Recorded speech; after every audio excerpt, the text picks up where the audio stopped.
قرآن کریم میں اللہ رب العزت نے بعض بڑی جامع آیت کریمہ نازل فرمائی۔ ان آیت کریمہ میں سے ایک آیت کریمہ جو میں نے آپ حضرات کے سامنے تلاوت کی،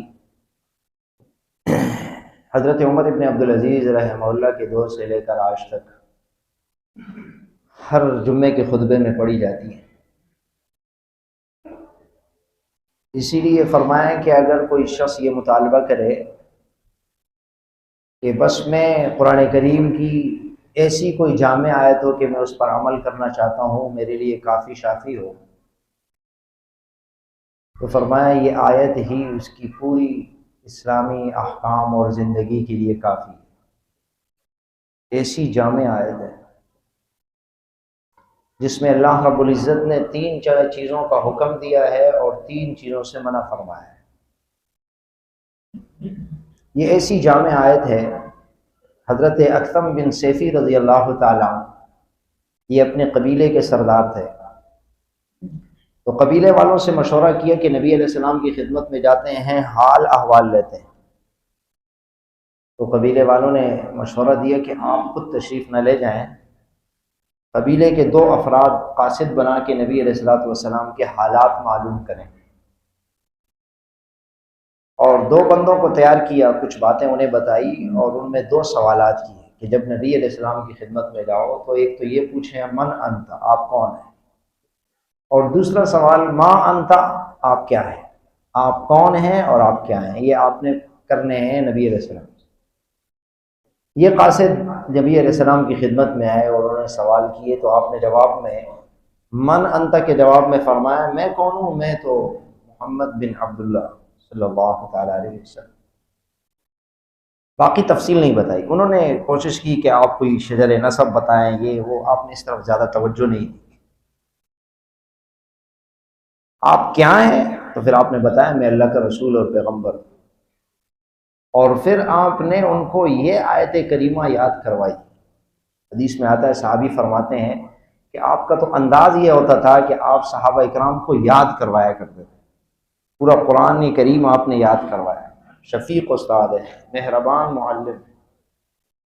تو یہ دونوں قاصد تھے، ان کے سامنے نبی علیہ السلام نے یہ آیت پڑھی، ان اللہ یأمر بالعدل والاحسان وایتاء ذی القربى وینہی عن الفحشاء والمنکر والبغی یعظکم لعلکم تذکرون۔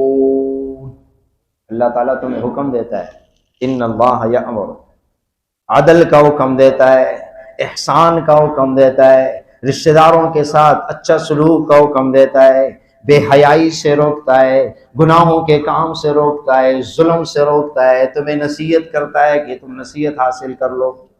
یہ آیت کریمہ کا آسان فہم ترجمہ۔ فرمایا آپ نے اتنی دفعہ دہرایا کہ یہ آیت ان کو یاد کروا دیا۔ اب جا کے تم نے اپنے حکمران کو، اپنے سردار کو بھی سنانی ہے، اور اپنے رشتہ داروں کو اور اپنے محلے والوں کو، علاقے والوں کو سنانی ہے۔ آپ کی تعلیم ایسی ہوتی ہے، ایک ایک لفظ پر آپ متوجہ ہوتے تھے۔ ایک صحابی فرماتے ہیں کہ نبی علیہ السلام رات کو سونے کی دعا مجھے یاد کروا رہے ہیں، اللہم انی اسلمت وجہی الیک وفوضت امری الیک والجأت ظہری الیک رغبۃ ورہبۃ۔ یہ دعا ہے لمبی چوڑی۔ آخر میں نبی علیہ السلام دعا یاد کراتے ہوئے آپ نے فرمایا وَنَبِيَّكَ الَّذِي أَرْسَلْتَ۔ تو صحابی نے نبی کے بجائے رسول کے الفاظ کہے، آپ نے منع فرمایا نہیں، جو میں کہہ رہا ہوں وہ پڑھو۔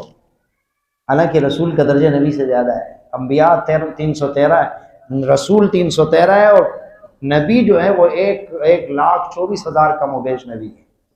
نبی کا درجہ رسول کے درجے سے کم ہے۔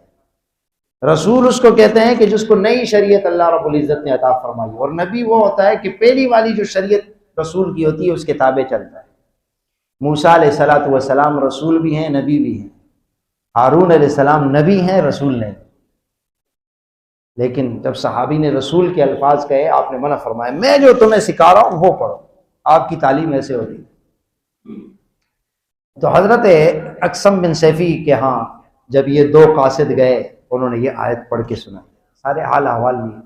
انہوں نے بتایا کہ ہم نے نبی علیہ السلام سے پوچھا آپ کون ہیں، آپ نے اس طرف توجہ ہی نہیں دی، خالی نام بتایا اور اپنے والد کا نام بتایا، پھر ہم نے عام لوگوں سے آپ کی نسب کی تصدیق کرائی تو بڑے اعلیٰ نسب کے ہیں آپ، لیکن آپ نے اس طرف توجہ نہیں دی، اصل مشن بتایا۔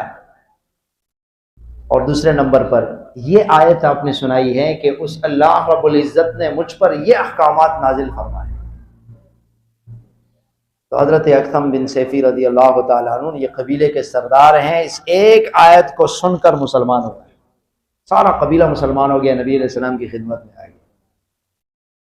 اسی طریقے سے ایک اور صحابی ہیں حضرت عثمان بن مظعون رضی اللہ تعالیٰ عنہ، فرماتے ہیں کہ میں اپنے دوستوں اور یاروں کو دیکھ کر اور دیکھا دیکھی شرما شرمی میں مسلمان ہو گئے، سارے ساتھی مسلمان ہو گئے تھے جوان، تو میں نے کہا یار میں اکیلا ہوں تو کیا کروں، نبی علیہ السلام کی خدمت میں گیا، لیکن اسلام میرے دل میں راسخ نہیں ہوا تھا، بس اوپر اوپر سے مسلمان تھا۔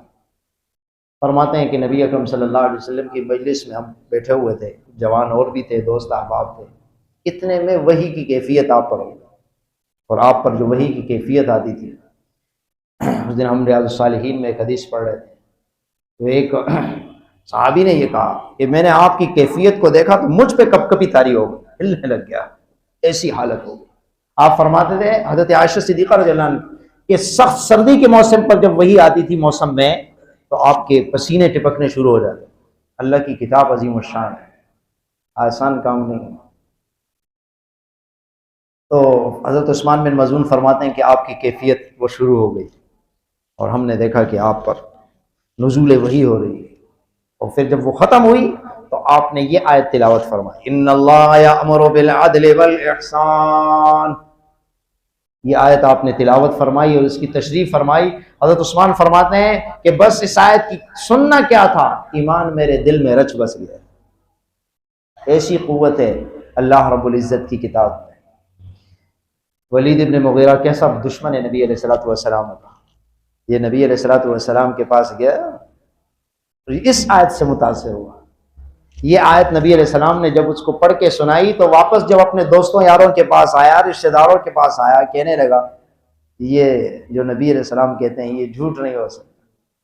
اور اس آیت کے بارے میں فرمایا اس میں خاص حلاوت میں نے دیکھی، اور یہ کسی انسان کا کلام نہیں، ایسے عظیم الشان رب کا کلام ہے۔ عبید اللہ سندھی رحمۃ اللہ علیہ بہت بڑے عالم گزرے ہیں، سکھ مسلمان ہوئے، اور پھر اللہ رب العزت نے ان کو جو مقام عطا فرمایا، پوری دنیا کے تقریباً سفر فرمایا ہے، روس، ترکی اور کہاں کہاں، قید و بند کی صحبتیں انہوں نے برداشت کی۔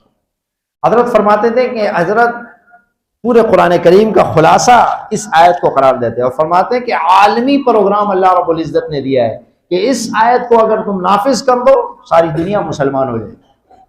اس میں اللہ رب العزت نے جتنے بھی خیر تھے ان سب کو جمع فرمایا ہے، یہ تین چیزیں جو جمع فرمائی یہ سارا کا سارا خیر ہے، کوئی خیر ان سے خالی نہیں ہو سکتا۔ عدل، احسان، وایتاء ذی القربی، یہ تین چیزیں ایسی ہیں کہ ساری خیریں اس میں جمع ہیں، اور جو تین شر ہیں فحشاء، بغی، منکر، اس میں تمام برائیاں جمع ہیں کہ سارے برائیوں سے نکلنا ہے۔ ان تین چیزوں کو چھوڑ دو تم ساری برائیوں سے نکل جاؤ گے، ان تین چیزوں پر عمل کر دو سارے خیر پر تمہارا عمل ہو جائے گا۔ عالمی پروگرام بتایا ہے، اس میں پہلی چیز عدل ہے، انصاف۔ سب سے پہلے فرمایا اللہ رب العزت کے ساتھ عدل کرو، اس نے سب کچھ عطا فرمایا، اس کی ذات کے ساتھ عدل کیا ہے کہ اس کو وحدہ لا شریک مانو، اور اسی کے مقابلے میں ظلم کیا ہے کہ اس کے ساتھ کسی کو شریک کر دو۔ ان الشرک لظلم عظیم کیوں کہا عدل کے مقابلے؟ عدل کیا ہے؟ اللہ رب العزت کو کسی کے ساتھ ذات میں، صفات میں شریک نہ کرنا، یہ عدل ہے۔ سب سے پہلے عدل یہ ہے کہ اللہ کی ذات سے شروع ہو جائے، اس کے ذات، اس کے صفات میں کسی کو شریک نہ کرے۔ دوسرے نمبر پر انسان کا اپنے نفس میں عدل کرنا، اپنے نفس کے ساتھ۔ اللہ رب العزت نے یہ جسم دیا، یہ امانت ہے، خودکشی کرنا حرام ہے، اپنے آپ کو نقصان پہنچانا یہ حرام ہے۔ وہ تمام چیزیں جس سے آپ کی صحت کو نقصان پہنچ رہا ہے، آپ کی جان کو نقصان پہنچ رہا ہے، یہ آپ جان کے ساتھ ظلم کر رہے ہیں۔ شوگر کے مریض ہے اور مٹھائی کھا رہا ہے تو خودکشی کر رہا ہے، یہ ظالم ہے۔ اللہ رب العزت نے تیرے جسم تیرے پاس امانت رکھی ہے، یہ تیری نہیں ہے، اس لیے تو خودکشی کرنا حرام ہے۔ اس نے بغیر مانگے عطا فرمائی، اس لیے نبی علیہ السلام نے فرمایا جس نے جس آلے سے خودکشی کی اپنے آپ کو مارا، جہنم میں اسی چیز سے اپنے آپ کو مارتا رہے گا۔ اسلام میں تو مایوسی ہے ہی نہیں نا، تکلیف پہنچ جائے صبر کرو، خوشی مل جائے شکر کرو، یہ دو چیزیں بہت عام ہیں۔ اسلام سے لوگ ہٹتے ہیں اسی وجہ سے کہ زیادہ اللہ تعالیٰ ان کو رفعت عطا فرما دیتے ہیں، تب بھی اسلام پر عمل نہیں کر دیتے، چھوڑ دیتے ہیں، نماز بھی چھوڑ دیتے، سب کچھ چھوڑ دیتے، شکر نہیں کرتے، اور اللہ رب العزت کی طرف سے امتحان آ جاتا ہے تو نعوذ باللہ الٹا سیدھی باتیں کرتے ہیں، میں مل گیا تھا خالی، نعوذ باللہ، اس طریقے سے بے صبری کرتے ہیں اور دین اور اسلام سے نکل جاتے ہیں۔ تو اپنے نفس کے ساتھ عدل کرنا، اور عدل کرنے میں یہاں تک علماء نے لکھا ہے بلکہ احادیث مبارکہ میں کہ اپنے جسم کو اتنی تکلیف عبادت میں بھی نہیں دینی۔ آپ ایک دن تشریف لائے، دیکھا کہ مسجد کے کنارے میں رسی کسی نے ستون کے ساتھ لٹکائی ہوئی ہے، آپ نے فرمایا یہ کیا، مسجد میں رسی لٹکی ہوئی؟ فرمایا حضرت زینب جو نبی علیہ السلام کی گھر والی تھی، شروع اسلام کا زمانہ ہے، عورتوں کے آنے کی اجازت ہے، فرمایا انہوں نے یہ رسی جو ہے لٹکائی ہوئی، کیوں لٹکائی ہے؟ فرمایا اتنی عبادت کرتی ہیں، اتنی عبادت کرتی ہیں، تھک جاتی ہیں تو پھر سہارا لے کے کھڑی ہو جائے۔ آپ نے فرمایا ہٹاؤ اس کو، جب تمہیں سستی ہو تو سو جاؤ، نیند کا علاج یہی ہے، یہ ایک بہترین نیند کا علاج ہے، نیند آ جائے تکیہ لے جاؤ اور سو جاؤ، بس ختم، اس کے علاوہ علاج تو ہے ہی نہیں نا۔ اور جب تمہیں نشاط ہو، چستی ہو تو اللہ کے سامنے کھڑے ہو جاؤ، اس لیے تو فرمایا جب نیند آ رہی ہو تو دعا بھی نہیں کرنا، پتہ نہیں منہ سے کیا الفاظ نکل رہے ہیں، گر رہا ہے، اونگے کر رہا ہے، الٹے سیدھے جو ہے نا گر رہا ہے، ادھر ہو رہا ہے ادھر ہو رہا ہے، اللہ کے رب العزت کے سامنے ایسے الفاظ منہ سے نکل جائے اور دعا قبول ہو جائے، اس لیے فرمایا ایسی حالت میں عبادت نہیں کرو۔ اور اس پر میں پہلے حدیث بھی سنا چکا ہوں، حضرت ابو درداء رضی اللہ تعالیٰ عنہ، حضرت سلمان فارسی رضی اللہ عنہ